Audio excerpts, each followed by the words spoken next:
isso arranca, tu tiveste aqui várias fases e aí começas a ver então isto como uma coisa mais séria.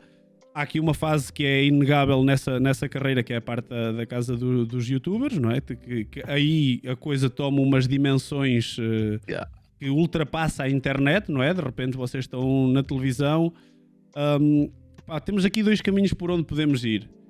Que é, como é que foi para ti viver a experiência, não é? De repente estás numa casa com amigos, outros criadores de conteúdo, tudo a ser potenciado tipo ao máximo. Mas eu depois vou querer saber também o lado mais pesado, que é, de repente tu tens os olhos de um país em cima de ti. Vamos começar aqui. Isto é fixe, porque depois tu vais ficar aqui com uma timeline da tua vida, estás a ver? E no final podes guardar e rever. Pelo menos é isso que eu tento fazer, percorrer aqui um bocadinho do teu caminho e perceber o que é que tu sentiste em cada uma destas fases e como é que a tua cabeça foi evoluindo ao longo disto. Como é que surge a ideia da casa dos youtubers e como é que foi de repente estares a viver a experiência? A casa dos youtubers surge, imagina, quem fez acontecer foi o Dark e o Cásio, ou seja, foram eles que efetivamente puseram mãos à obra, mas eu e o Cásio já tínhamos essa ideia. Aliás, o Cásio morava muito ao pé de mim, tipo, nós éramos literalmente, morava a 3 minutos de mim, de carro. Vocês já se conheciam antes da internet? Sim. Okay. Conhecemos-nos, aliás, eu conheci o Cásio quando estava a começar com Minecraft no canal português, ou seja, no I'm One, que é o meu principal. Eu conheci tipo ali muito no início e correu bem e pá, nós demos o clique logo, porque o Cásio também tinha uma personalidade assim extrovertida. Era introvertido em pessoa, mas nos jogos e etc super extrovertido e super com bué da graça. Então lá está, eu e o Cásio passávamos tanto tempo juntos, pá, seguimos muitos youtubers de Minecraft, tipo Captain Sparkles, Ant Venoms e assim, e havia uma coisa que se chamava Creature House, que era uma casa de Minecrafters, onde eles, pá, acho que já eram amigos, mas tipo moravam juntos, mas não era tipo o alarido, tipo, olha a nossa casa, não, tipo, era sabido, mas nunca fizeram nada disso, e nós pensámos, foda-se, quão fixe era, tipo, termos o mesmo emprego, tipo, que na altura era tipo, caralho, partilhar esta cena de sermos youtubers e termos uma casa, é um statement do caraças. E vamos criar conteúdo estúpido, parvo, para fazer, para dar e vender. Mas pronto, foi ficando por aí. Foi ideias, só que nunca se desenvolvemos. Até que eu acho que o Cásio começou a falar mais com o Dark e eles decidiram pôr mãos à obra. Tu sabias que eu não era suposto estar na casa dos youtubers? Não sabia, por acaso. Essa é novidade para mim. Tu foste uma segunda opção, foi isso que aconteceu? Opa, imagina. Não, o Window é que fez um esforço. Porque eu acho que na altura, já não me lembro, isto já aconteceu tanta coisa ao longo do tempo que, não sei se eu e o Dark estávamos chateados ou já não falávamos tanto e como era o Dark que estava a tratar mais ou menos tudo, eu acho que ele não tinha pensado em mim, tipo, para trazer para a casa. Mas o Window fez disse-me, não, mas pá, ele vai ser fixe, não sei o quê. E lá acabei eu por ir para a casa dos youtubers, porque senão, se calhar não estava aqui a contar esta história. Mas foi fixe e ainda bem que o Window fez essa força, porque foi uma altura incrível na minha vida. Tu chegas lá e de repente tens uma casa, vários dos maiores criadores de conteúdo da altura, e ainda hoje a maior parte deles é muito grande, e de repente tu deixas de viver no teu cantinho para estares numa casa em que 24 horas por dia há ação a acontecer. Como é que foi de repente a adaptação e tu não eram os teus vídeos, de repente tu podias estar a viver normalmente e estás a entrar no vídeo de outra pessoa que por acaso está a gravar. Exatamente. Como é que foi essa adaptação e quais é que foram as maiores dificuldades? Opa, eu acho que não houve uma grande dificuldade, pelo menos em questões de apareceres nos vídeos dos outros e estás sempre a ser gravado. Eu acho que mas todos nós aquele foco tinha que estar sempre patente. Tu deixaste de ter aqueles momentos em que podias estar tão descansado, não é? Não, isso é assim, nós tínhamos, não é bem uma regra, mas nós tínhamos um acordo que é tipo, ok, depois de todos gravarmos o vídeo do dia e o dia estar feito, vai entre aspas, fazíamos sempre uma espécie de churrasco. Normalmente era o Ronaldo responsável, era o Dark, às vezes era eu, mas era assim um churrasco que fazíamos. Então nós acabávamos sempre por ter um momento de convívio, um momento só para nós, como é óbvio, porque senão não dava. Mas sim, não digo 24/7, mas talvez 22/7. Estávamos muito melhor. Temos 2 horinhas, temos 2 horinhas.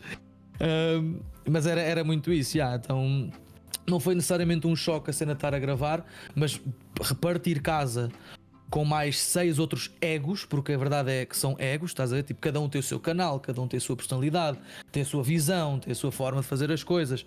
Pá, completamente. Mano, era muita personalidade em choque, estás a ver? E houve stress, houve dramas, claro. Nós não passávamos isso nos vídeos porque não era o objetivo. O objetivo era entreter a malta. Claro, não é como hoje, sem querer mandar bocas, mas um bocado tipo, hoje tipo, o pessoal vive dos dramas, nós ali tipo, queríamos evitar isso porque sabíamos que isso não era um conteúdo que fazia bem às pessoas. Tipo, claro que não estou a dizer que o conteúdo fazia bem às pessoas também na altura do chão é lava, não faz bem a ninguém, mas é inofensivo, é conteúdo que não faz mal a ninguém, é só para distrair. E não era a imagem que vocês queriam passar, não é? Exato. Pois, porque de repente tu tens criadores tão grandes que é isso, é a visão, e puxar cada um para o seu lado, acredito que nem sempre tenha sido tão fácil. Aí exatamente. Tu tens quebra-se aquela barreira, também muito por causa do Ronaldo na altura, que é de repente vocês têm acesso ao boom do público brasileiro. Yeah. Como é que vocês de repente veem os números a disparar? Porque, pá, independentemente de tudo, estamos a falar de um público de 220 milhões que, em comparação com os nossos 10 milhões de cá, é uma enormidade. Claro. Como é que foi serem recebidos pela comunidade brasileira, e como é que eles receberam o vosso conteúdo? Como é que foi de repente ver assim os números a dispararem de maneira... Eu acho que nós celebrámos, nós foi tipo, caralho, tipo, é isto, estás a ver, conseguimos, é tipo, we made it. Devo salientar que o Dark também já tinha público brasileiro, porque ele fez uma, não sei se lembras da trend da faca quente. Sim. O pessoal aquecia a faca, o Dark conseguiu, o Dark já foi o primeiro, para além de Feromonas e Casio, o Dark foi quem conseguiu realmente quebrar a barreira entre Portugal e Brasil e conseguir entrar mesmo lá para dentro. Depois juntou-se o Ronaldo, porquê? Porque o Ronaldo já tinha estado com ele no Porto, que ele uma vez tinha vindo cá, e eu acho que não me quero enganar, mas acho que fui eu que sugeri o Ronaldo vir para a casa, porque ele estava a morar no Porto e eu gostava bem do Ronaldo. Sempre nos demos muito bem, o Ronaldo sempre foi uma ligação mesmo tipo quase de irmão, estás a ver? E eu chamei, mas não foi com a intenção de trazer público coisa. Eu fui tipo, não, o Ronaldo está aqui, anda bacana, estás a ver? É uma pessoa que vai acrescentar à casa porque faz um conteúdo diferente de todos nós. Tipo, é animação, é muito mais artística. Então, tipo, acho que também é um bom elemento para nos inspirar, para falarmos e tudo. Mas pronto, para responder a tua pergunta, eu não o conheço, mas ele parece mesmo muito boa onda. Ele parece ser uma pessoa muito fixe de estar. Sem dúvida, man. Muito bom coração. E apesar dele já terem furado o público, que era daí que vinha a questão anterior, o Dark e o Casio, Feromonas, que não estava no projeto, mas ali acredito que vocês passaram a ter esse público de forma consistente, não é? Porque eles assistiam a casa. Como é que é, rapazolas? Só uma pequena pausa, já voltamos para o vídeo, só para vos pedir para deixar o vosso like, subscrever e, se puderem, seguir nas redes sociais Bruno Mestre com 0 no lugar do O. Agora, vamos voltar para o vídeo. É isso. O pessoal começou a consumir de forma diferente porque... Opa, não sei explicar como é que isso aconteceu bem. Eu acho que foi porque foi o primeiro projeto da língua portuguesa onde youtubers se juntaram e fizeram uma casa. Porque não há... Ok, tens o Ronaldo, que pode ser uma porta de entrada, tens o Dark, que também já tinha esse público, mas eu acredito que foi...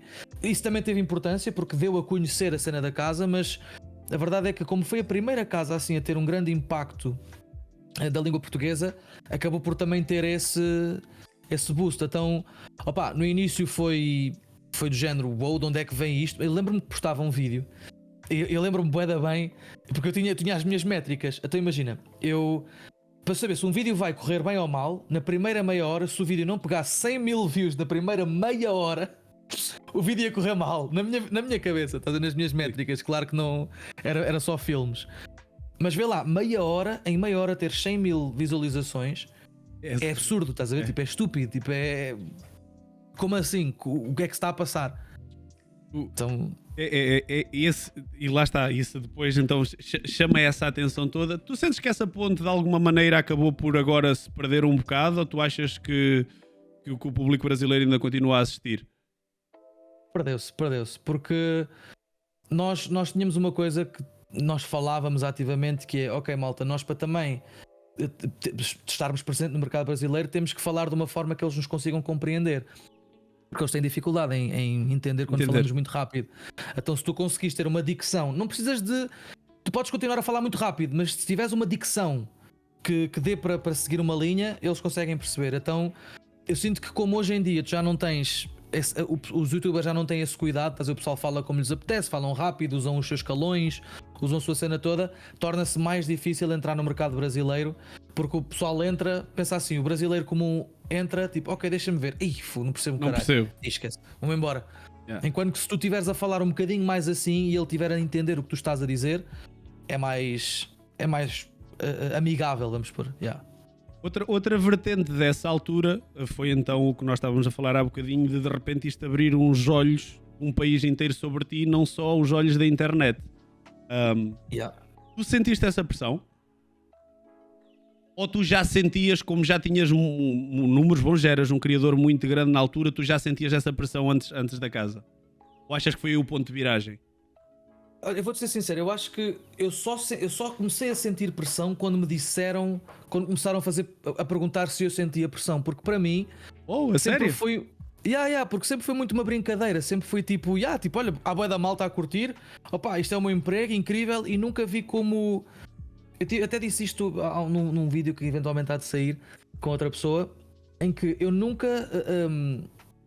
Como é que eu te posso dizer? Eu nunca assumi essa exposição, ou seja, na minha cabeça eu prefiro não assumir e não é fingir que não existe, mas eu não gosto de pensar que estou exposto e que estou não sei o quê, porque sinto que isso cria algo que me vai deixar de fazer de ser eu próprio, ou seja, deixo de ser eu próprio, porque começo a pensar, e se eu fizer isto desta forma, vão ver isto desta forma e vão ver aquilo daquela forma e etc.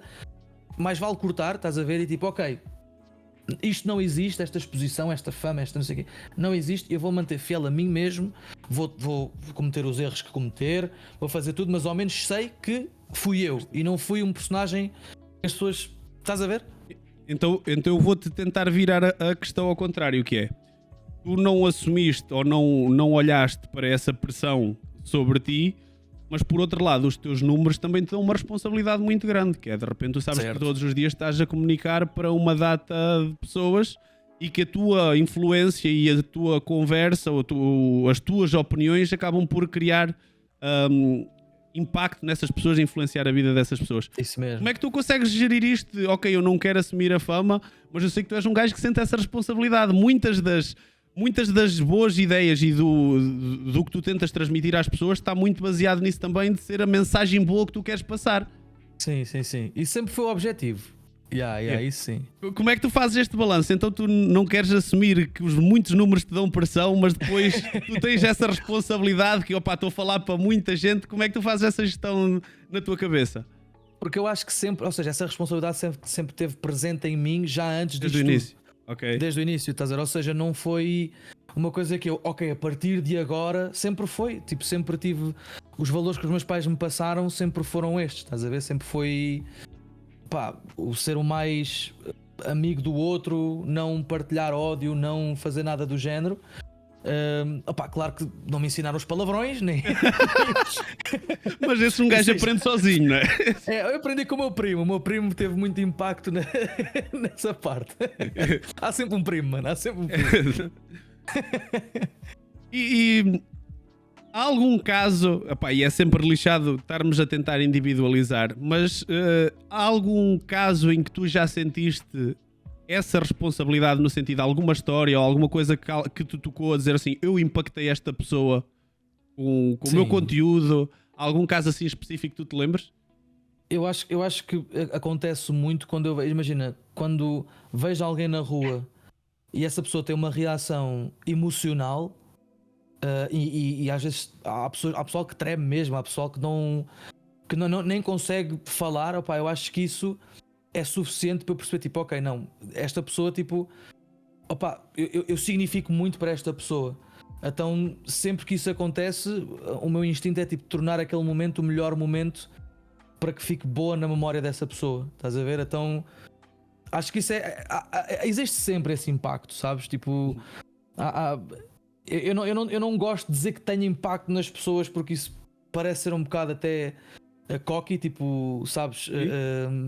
Lamento informar-te, mas tens. só, não te querendo meter pressão, não te querendo. Pois. Como é que é, rapazolas? Chegaram até ao fim, por favor, subscrevam, deixem o vosso like e sigam Bruno Mestre com 0 no lugar do O em todas as redes sociais. Para vocês não custa nada, para nós é uma grande ajuda. Até ao próximo vídeo.